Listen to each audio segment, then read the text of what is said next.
Welcome to the Slop Farm. Enjoy the video. You start by identifying your mic type and Xbox hardware so you avoid compatibility problems. Plug a 3.5 headset firmly into the controller jack. If you have a USB headset, insert it into the console front USB. For wireless mics, power on the headset and pair with Xbox via settings devices. Once done, make sure the controller is synced and the mic is physically seated.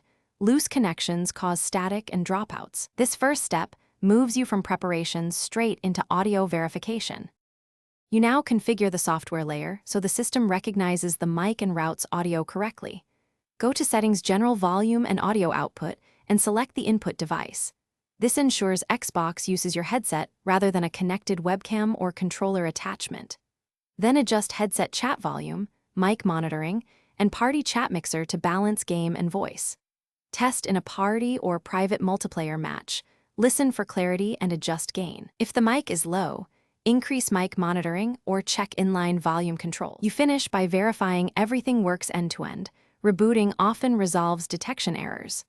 Restart the console and resync the controller. For wireless headsets, repeat the pairing sequence. Make sure no inline mute switch is engaged and inspect cables and adapters for damage. Replace suspect parts. If you still have trouble, test the mic on a phone or PC to isolate whether the headset or Xbox is at fault. This tells you whether to replace hardware or tweak settings. One key tip: always check mute and physical connections first. Thanks for watching.